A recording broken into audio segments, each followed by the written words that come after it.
7왕국으로 분열되어 있던 잉글랜드는 9세기에 접어들어 노선부리아, 머시아, 동앵글리아, 웨식스 이렇게 4개의 왕국으로 좁혀지는데요. 바이킹의 침략은 갈수록 격해지는 가운데 유일하게 남은 웨식스 왕국에서 알프레드 대왕이 에딩턴 전투를 승리로 이끌며 기적적으로 나라를 지켜냅니다. 이후 오랜 기간 동안 이어지는 전쟁으로 약해진 국력 회복을 위해 바이킹과 평화협정을 맺고 상호 군사행동을 멈추기도 했는데요.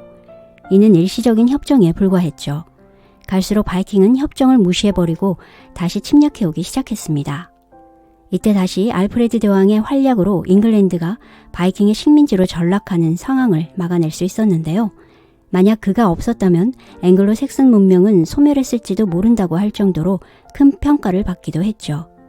대왕의 뒤를 이어 뛰어난 자식들 또한 바이킹이 점령한 머시아와 동앵글리아 지역 등을 정복해 나갔는데 이후 왕위에 오른 알프레드 대왕의 손자 에설스텐에 이르러 바이킹 왕국을 잉글랜드 땅에서 모두 다 몰아내게 됩니다. 마침내 에설스텐이 앵글로 색슨 왕국 전체를 지배하는 최초의 왕으로 등극하게 되고 잉글랜드 왕국들은 하나의 왕국으로 통일되어 웨식스 왕조가 사실상 잉글랜드를 대표하게 되죠. 그리고 100여 년간 잉글랜드는 4대에 걸친 웨식스 왕조의 지배로 전성기를 맞이했고 안정감을 누렸는데요. 세월이 흘러 어린 에설레드가 왕위를 이어받은 후 어린 왕 주변에는 탐욕스런 간신들만 득실거렸기 때문에 정권은 힘을 잃고 권력은 서서히 귀족들 손아귀로 넘어가면서 귀족들 간의 대립분쟁으로 이어지게 됩니다. 10세기 말 바로 이러한 잉글랜드 혼란기에 덴마크 왕 스베인이 침략했던 것인데요. 그는 아버지 푸른 이빨 하랄 왕을 몰아내고 왕위에 올라 국내 불만을 외부로 돌리기 위해 잉글랜드 약탈 행위를 다시 시작합니다. 이때부터 또다시 바이킹과 잉글랜드와의 끝나지 않을 전쟁에 불이 붙었죠. 스베인은 90여 척의 선단과 2천여 명이 넘는 바이킹 군대를 이끌고 수년간에 걸쳐 잉글랜드를 약탈했는데요. 잉글랜드는 무자비한 바이킹들을 회유하기 위해 그들이 쳐들어올 때마다 막대한 돈을 주어 평화를 유지했지만 갈수록 반복되는 침략으로 인해 은화로 수만 파운드의 거금을 지불해야 하는 부담을 져야 했습니다. 이때 발생한 비용은 데인겔드라 불렸는데 토지에 대한 세금의 형태로 부과되었죠. 바이킹 왕국들은 이 돈으로 군대를 보충해 더욱더 강력한 군사력을 갖게 됩니다. 이렇게 스베인은 잉글랜드 약탈로 인해 자금도 두둑히 챙기고 덴마크 국내를 안정시켰는데요. 왕권 강화에 성공한 스베인에게 드디어 영토 확장의 기회가 찾아옵니다. 아버지 하랄 왕 시절에 독립했던 노르웨이에서 반란이 일어나 왕이 살해당한 후 올라프 1세가 새로운 노르웨이 왕으로 올랐다는 소식이 전해졌는데 영토 확장에 큰 야욕을 품고 있었던 스베인은 노르웨이 통치권을 노리고 스웨덴과 올라프 반대 세력들을 규합하기 시작했죠. 이렇게 손을 잡게 된 동맹군은 올라프군에 대승을 하게 되고 노르웨이를 점령합니다. 동맹군 각각의 노르웨이 지분이 있었지만 실질적으로는 스베인이 노르웨이를 통치하게 되면서 잃어버렸던 노르웨이 왕권을 다시 찾아오게 된 것이죠. 한편 잉글랜드에서는 충격적인 일이 벌어지는데요. 에설레드 왕이 덴마크에 보내야 하는 막대한 데인겔드로 인해 걷잡을 수 없는 백성들의 불만이 자신으로 향하지 않을까 하는 망상 때문에 그만 잉글랜드 땅에 있는 모든 데인족들을 죽이라는 명령을 내리고 성 브라이스 추계를 기해 대학살이 벌어진 것이었죠. 이 소식을 들은 스베인은 격분하며 눈에는 눈, 이에는 이라며 급히 대대적인 군사동원령을 내려 잉글랜드로 쳐들어가 참담한 복수극이 시작되는데요. 성 브라이스 데이 대학살이라고 알려진 이 사건은 에설레드 왕이 저지른 가장 멍청한 일이었습니다. 지금까지 순응해온 데인족들을 죽여 백성들까지 등을 돌리게 만들고 하필이면 데인족과 결혼해 살고 있는 스베인의 여동생마저 살해해버렸기 때문에 그를 더욱더 분노하게 만들었죠. 스베인은 아예 잉글랜드 전체를 정복해버릴 생각으로 자신의 최강 바이킹 군대를 총동원하여 대규모 원정길에 오르는데요. 이때 그는 덴마크에는 자신을 대신할 장남 하랄 2세를 남겨두고 차남 크누트를 데려갑니다. 스베인의 바이킹 군대는 상륙하자마자 잉글랜드 전역을 무자비하게 초토화시키고 그 해가 끝나갈 무렵에는 윈체스터와 런던 지역을 함락시키는데요. 결국 에설레드 왕은 더 이상 버틸 수 없어 프랑스 지역 노르망디 공국으로 도망쳐버리면서 잉글랜드는 바이킹의 손에 넘어가게 되죠. 1013년 크리스마스 날 마침내 스베인 1세는 위풍당당한 모습으로 잉글랜드 왕으로 즉위하는데요. 덴마크, 노르웨이, 잉글랜드, 삼국의 왕으로서 바이킹의 원대한 꿈이었던 북해 제국을 건설해 바이킹들의 사기는 하늘을 찌르는 기세였습니다. 하지만 어이없게도 이듬해 2월 스베인의 갑작스런 사망으로 북해 제국의 영광은 시작하자마자 거품처럼 사라질 위기에 놓이게 되는데요. 이때 가장 곤란에 빠진 인물이 크누트였습니다. 덴마크 세력들은 당연히 스페인의 차남 크누트를 잉글랜드 왕으로 추대했지만 잉글랜드 귀족들은 이를 완강히 거부하며 재빨리 노르망디로 도망가 있었던 에설레드 2세를 왕으로 복귀시켜버리죠. 또다시 바이킹과 잉글랜드 간의 대립이 시작될 수밖에 없는 일촉즉발의 순간 크누트에게 스칸디나비아로부터 급박한 소식이 전해집니다. 노르웨이는 스페인 사후 혼란한 틈을 이용해 다시 독립을 해버리고 덴마크는 본국에 남아있던 크누트의 이복형 하랄 2세가 자신에게 한마디 말도 없이 마음대로 덴마크 왕임을 선포해버려 크누트는 잉글랜드와 덴마크 사이에서 고립될 위기에 처합니다. 그는 작전상 일부 후퇴를 결정하고 급히 본국인 덴마크로 돌아가 형 하랄과 상속 문제를 본격적으로 논의하는데요. 크누트가 형을 정식으로 왕으로 인정해주는 대신 잉글랜드를 정복할 대규모 군대를 지원받음으로써 큰 다툼 없이 합의를 보게 됩니다. 크누트의 잉글랜드 정복 준비 기간은 그리 오래 걸리진 않았죠. 이듬해 1만 명의 바이킹 대군과 200여 척 함선으로 수개월 만에 북쪽 노선부리아를 장악한 후 이제 런던이 있는 남쪽으로 진군하는 가운데 잉글랜드의 에설레드가 사망하고 에드먼드 2세가 뒤를 이어 왕위에 오르게 되면서 양 세력은 아버지 세대를 이어 아들들까지 2대에 걸친 전투가 일진일퇴를 되풀이하며 계속해서 이어집니다. 1016년 가을, 치열한 전투 끝에 크누트가 대승을 하고 에드먼드는 큰 부상을 입게 되면서 양 세력 간에는 새로운 협정이 체결되었는데요. 머시아와 노선부리아 지역 등은 크누트가 그리고 남쪽의 웨식스를 에드먼드가 통치하기로 했는데 거기에 덧붙인 흥미로운 조항은 둘은 서로를 후계자로 지명하여 살아남은 왕이 잉글랜드를 통째로 가져가는 조약이었죠.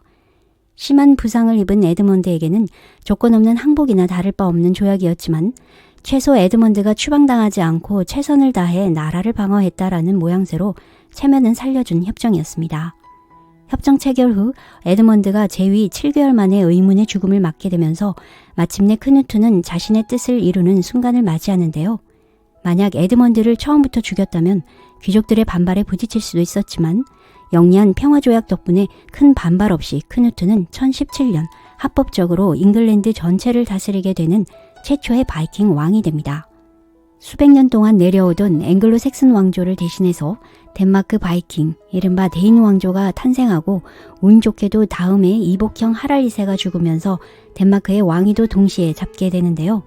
그는 이제 덴마크와 잉글랜드의 두 개의 왕관을 쓰고 두 나라를 동군 연합으로 묶게 됩니다. 하지만 잉글랜드에서 멀리 떨어진 덴마크 지역을 통치하는 데는 애를 먹기도 했죠. 그가 잉글랜드에 집중해 있는 동안 노르웨이와 스웨덴은 이 빈틈을 노렸습니다. 오랜 세월 덴마크에게 정복당해왔던 두 나라는 이제 서로 연합해서 역으로 덴마크를 침공했는데요. 크누트는 재빠르게 잉글랜드군과 덴마크 바이킹으로 구성된 혼합군대를 이끌고 덴마크에 상륙해 노르웨이와 스웨덴 연합군대의 대승리를 거두게 되죠.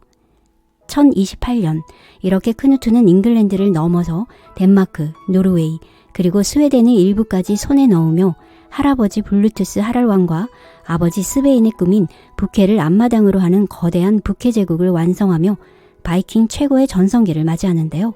이 업적으로 크누트에게는 대왕, 즉 더 그레이트라는 칭호가 붙게 됩니다. 바이킹과 잉글랜드 간의 길고 긴 전쟁은 크누트 대왕이 마침내 종식시키는데요.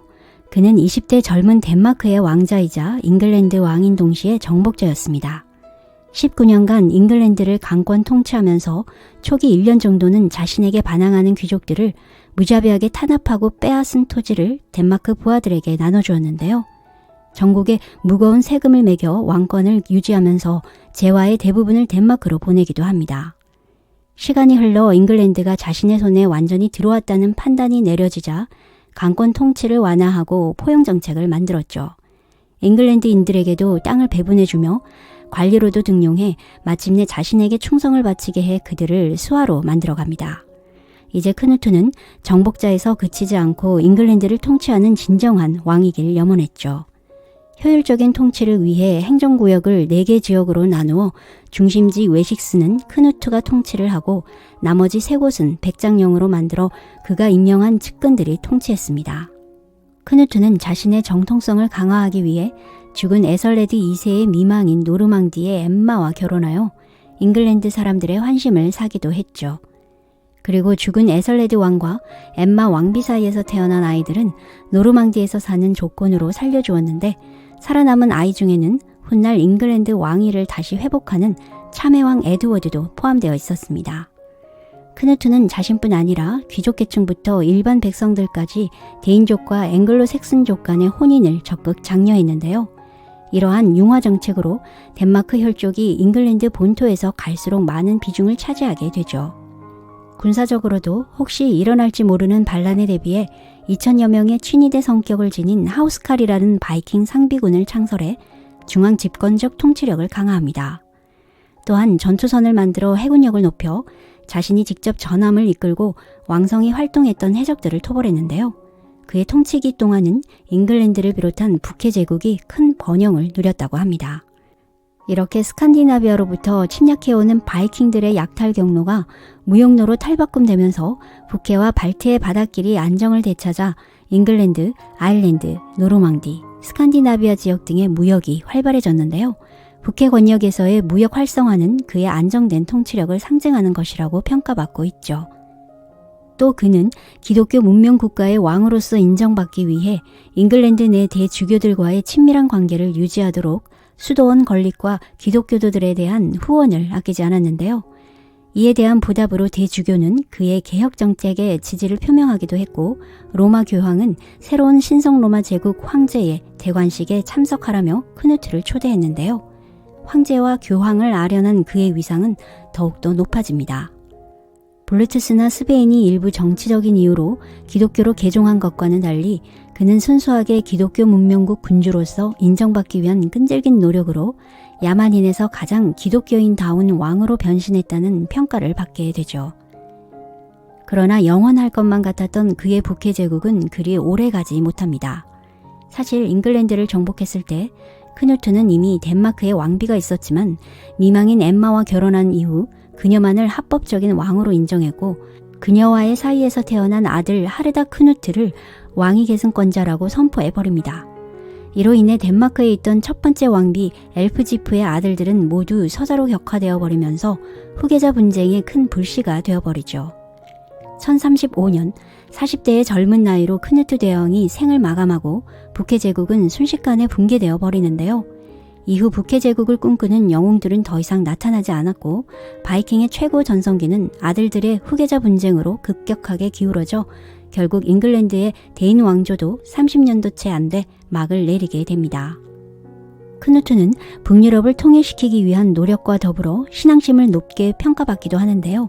그를 더욱더 돋보이게 하는 크누트와 파도 이야기라는 유명한 일화 한 편이 있죠. 신하들은 크누트 대왕을 아련할 때마다 왕이시여 당신은 지금까지 그 누구보다 더 전지전능하고 위대한 분이십니다. 라고 칭송을 했는데 그럴 때마다 대왕은 불편한 기색을 감추기 힘들었다고 합니다. 어느 날 신하들과 해변가를 산책할 때였는데요. 신하들이 평소 때와 같이 칭송을 시작하자 크누트는 갑자기 바닷가에 의자를 놓으라고 하고는 신하들을 향해 내가 파도에게 멈추라고 명령하면 멈출 거라고 생각하느냐? 라고 신하들에게 물었죠. 당황한 신하들은 위대한 왕이시여 명령만 내리소서 파도는 대왕의 말을 들을 겁니다. 라고 답을 했답니다. 크누트는 파도를 향해 멈추라고 명령했지만 바다는 어느 때처럼 출렁이는 물결을 일으켜 대왕의 옷과 발을 적십니다. 그는 그제서야 의자에서 일어서면서 신하들을 향해 그대들이 원하는 힘은 난 가지고 있지 않네. 세상을 지배할 수 있는 단 하나의 위대한 왕은 바로 신뿐이지. 나는 오직 신에게만 칭송을 바쳤으면 한다네. 이렇게 크누트 대왕은 왕들의 힘이란 공허하고 가치가 없어 오직 신만을 숭배하라는 교훈으로 신하들을 부끄럽게 만들었는데요. 당시 기독교 왕국의 백성들은 신의 가호로 왕위를 받은 왕에게 절대 복종해야 하는 왕권 신수설을 가지고 있었지만 크누트는 스스로 신적 존재가 아닌 사실을 일깨워주는 동시에 흔들리지 않은 신앙심을 보여준 것이었죠. 그는 이교도 바이킹 출신으로 북유럽을 통일시키는 큰 꿈을 이루기 위한 노력을 기울여 북유럽 역사에서 통일의 상징이 되었고 잉글랜드인과 덴마크인 사이의 갈등을 중재하면서 문화융합에 큰 공을 들인 군주로 평가받는데요. 현대에 들어서도 영국인들의 큰 존경을 받고 있다고 합니다. 북희 제국을 건설한 크누트 대왕에 대한 정리는 여기까지입니다.